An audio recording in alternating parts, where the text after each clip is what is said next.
So I wanted to share a few things today.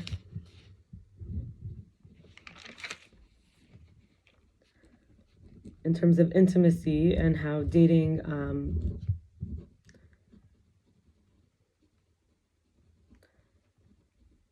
it might be hard to say this, but brings out the parents you buried alive.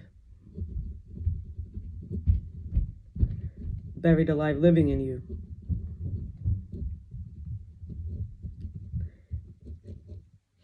And we're going to go through a few different angles of this. So starting out, there is Coach Laos on dating on Instagram. In terms of questions to ask in order to decide within 30 days if the person you're dating is a good investment of time or it's time to make something better with somebody else.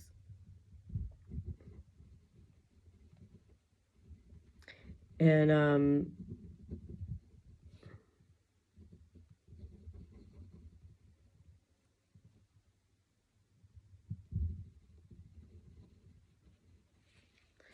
in terms of this being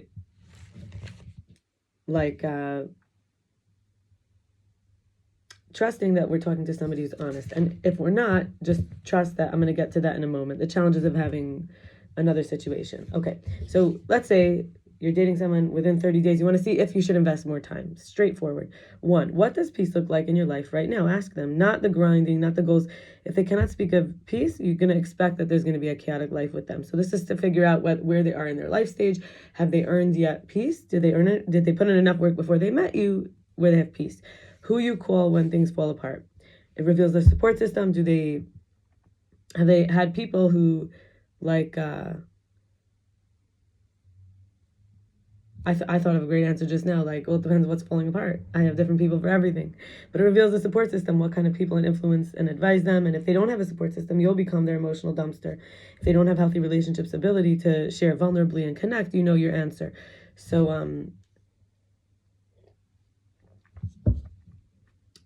let me not have suffered in vain. Please don't ever deal with somebody who turns you into an emotional dumpster. 3, what have you outgrown about your old self? This will show where they reflect, evolve, and can identify challenges, can admit the insecurities they've overcome. Narcissism. The thing that I've had to really work with is the self-obsession, the constant fear of not having enough. What everybody calls a narcissist out there, I'm saying, but everybody's dealing with one inside. That's been the challenge. I have a version of me that's so narcissistic, so afraid, so in the program, so not feeling loved. It's never enough. But at the same time, I've dealt with people who are so narcissistic, they're so limited, they can't love me, they're so cruel, they need a victim, they violate me.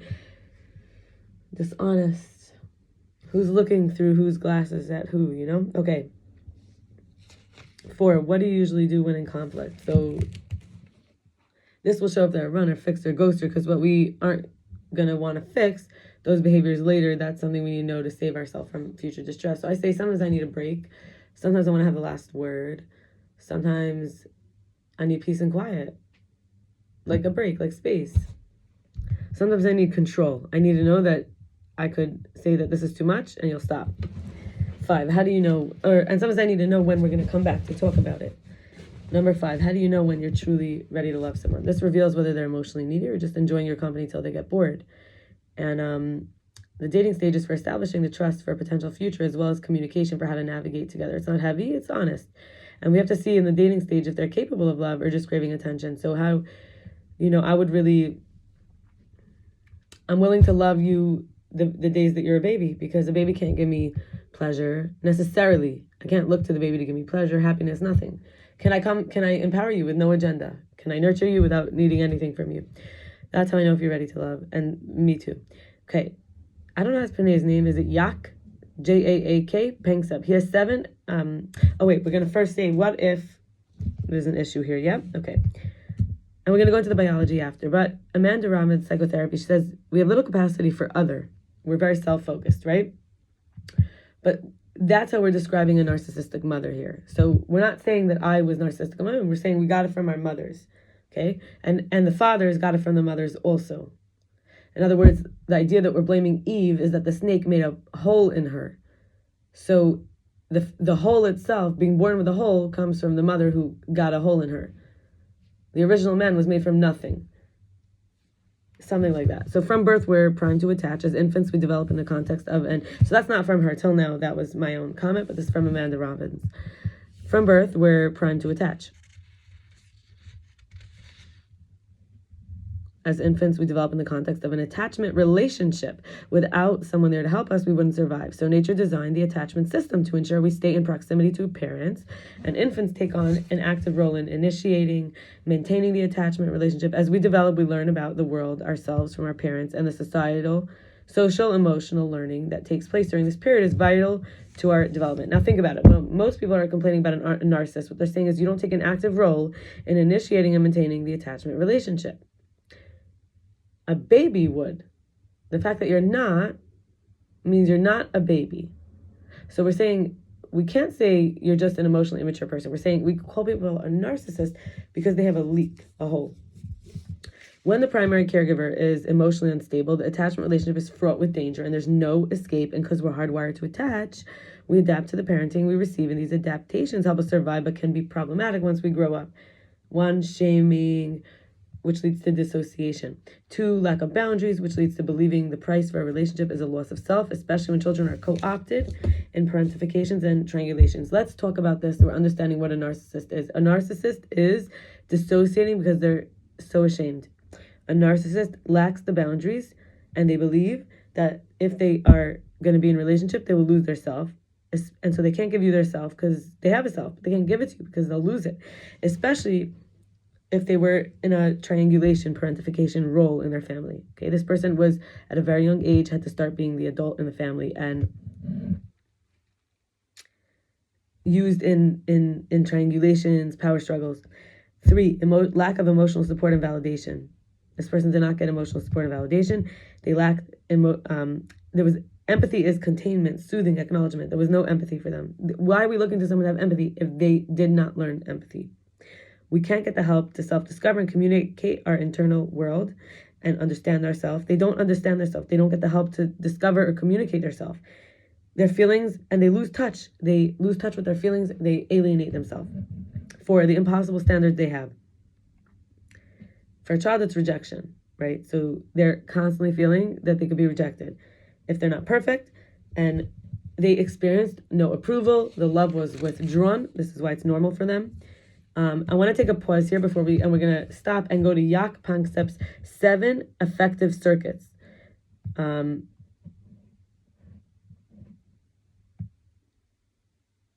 I want to do it after. I want to stay organized. Okay, so we're talking still about this person who withdraws love and approval in order to threaten, control, or dominate, because that is how they experience being dominated, controlled, and threatened. So this is how they react. We're going to talk about the hardwired circuits, why this comes up, but this leads to perfectionism and depression and anxiety. So now this person is a perfectionist suffering from anxiety and depression. 5, control. Our narcissist parent and the narcissist partner and the narcissist inside controls because they view the other as an extension of them. This is what the parent did to the child. Where attempts to express the self or exert the self are met with hostility. They were met like their self is someone you would want to be hostile to, disapproved of, and rejection. They felt that their self was someone you want to be hostile to, disapproval, rejection, and this is what they're returning the favor to the others in the world. You should know that if you be yourself, you'll get hostility. This leads to the belief that relationships are so fragile inherently and that the self is so not acceptable unless you meet someone else's needs. Now they expect you to meet their needs. The narcissist wants you to meet their needs because otherwise, how could we protect this fragile relationship? The relationship is worthless, so we have to, do this. And versus in a healthy family, kids learn to become themselves by exploring, experimenting, making mistakes, messing up, being accepted and nurtured and encouraged to keep trying. And this leads to developing a performance anxiety. Can you imagine the narcissist under performance anxiety and fear of making mistakes? No wonder they can't handle when anyone's like in their space or, this they that I've been hearing about. The lack of recognition and acceptance. Regardless of whether the narcissistic parent is overly neglectful or controlling, they view difference and individuation as a threat.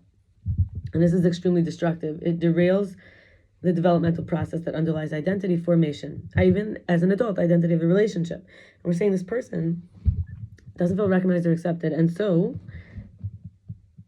it doesn't matter if you try to control them or if you neglect them. They've already experienced that their difference is a threat. They feel destroyed. They feel destroyed, and they feel that their development and the development of the relationship has been derailed. They may invalidate, criticize, undermine your authentic self. These are strategies to get you to do what they want, including ridiculing you, shaming you, humiliating you, judging you. And they feel humiliated, shamed, judged, ridiculed. They feel like you are invalidating them, criticizing them, undermining their real self. This is who they think their real self is. It leads to the child eventually learning to ignore their own needs and feelings. So this is a person who says, I've learned to ignore my needs and feelings.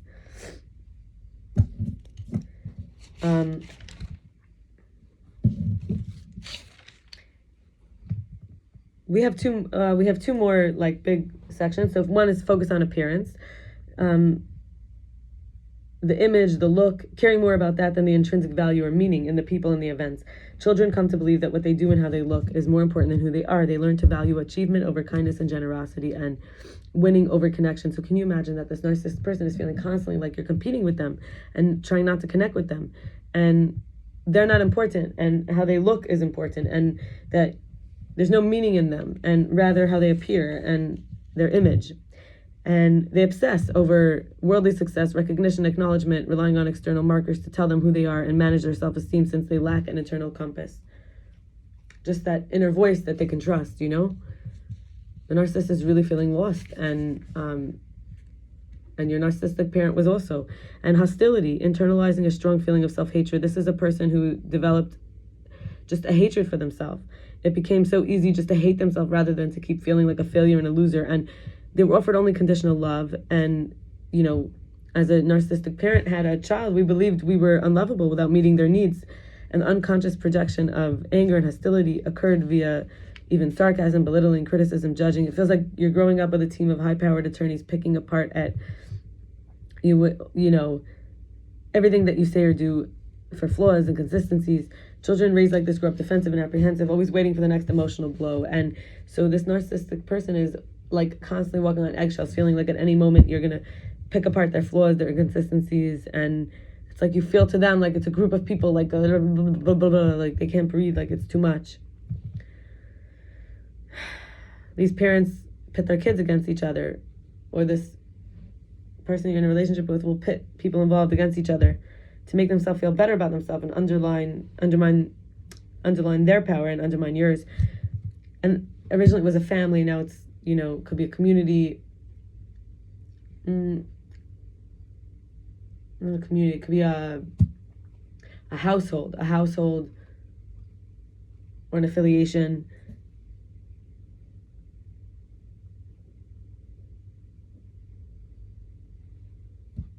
That runs on power, conflict, manipulation, and control rather than love and empathy. And these groups, it's about use or be used. Real connection and vulnerability are not valuable, they think. Because people are like automats to provide supplies, or else you throw them away when they're not useful. Very much competition and desperately striving to reach impossible standards. This is someone that you're dealing with. They cannot see you because they're trying to reach impossible standards. And you're like, I'm not an automat to supply something, or else like love me one day and then you don't love me the next day. No consistency, being used, vulnerability and connection doesn't seem valuable to them. They have a lot of self-hatred when they fail to do what's impossible. They have a lot of jealousy, envy, obsession. So the children that are raised in these environments who have not gotten help yet and who are still like this when you date them are paranoid, distrustful, cynical, don't believe in the inherent value or goodness of the world. They are looking at you as untrustworthy, somebody not to be vulnerable with, and therefore it's shading how you come across to them. And additionally, how you felt your parents raising you to not have trust, to be cynical, to not believe in the inherent value or goodness in the world, and to be paranoid.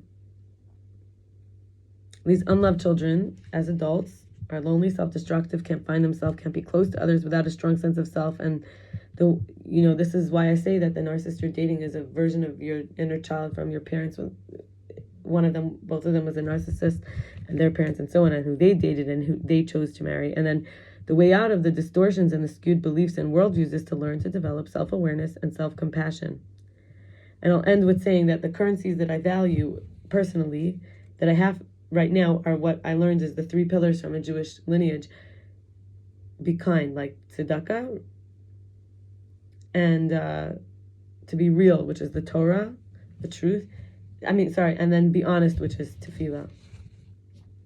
I'm going to learn about the biology now, briefly. The Jaak Panksepp 7 effective circuits. These are emotional operating systems. Think about OS, okay? You have 7, he says, hardwired subcortical. 1, seeking. This is appetitive motivation, curiosity, reward, pursuit, drives exploration and engagement with the environment. This is linked to addictions and compulsions. Rage. This is triggered by perceived threats and challenges. It's anger, aggression, defense. Fear. This is experience of threat and danger, leading to escape, avoidance behaviors. And 4, panic and grief. Panic/grief. This is activated by separation, loss, results in feelings of loneliness, sadness, and grief. 5, lust, sexual desire and attraction. 6, nurturing, empathy, social bonding. This drives protective and affectionate behaviors towards others. 7, play. This is linked to joy, social interaction, and the development of social skills. It involves rough and tumble play and social engagement. These 7 circuits are not mutually exclusive. They can interact with each other, influencing over and over, while influencing our overall emotional state and behavior. And I want to comment and say there's 7 emotional sfirot. 7 circuits we have. Chesed, Gevurah, Tiferet, Netzach, Hod, Yesod, Malchus. Seeking is chesed. It's like flowing out. Rage is like anger, aggression. It's like boundaries. Fear, Tiferet, is the experience of awe, almost like the beauty of something, or like the powerful, and then panic, grief, Yesod is like triggered by separation, but actually it's because it's about unity and manifestation and having children. And then we have 6, care, which is 5, lust. Oh, so maybe it's a little bit in a different order, because lust maybe would be the pelvis, but anyway, lust could be like towards something, that would be netzach, and then care would be hod, would be like where you come from, that would be your bonds, that would be hod. Actually kind of matches. And 7, play, macha. When you get everything, you could be a child, you could play. So all the best. That's all for now. Bye-bye.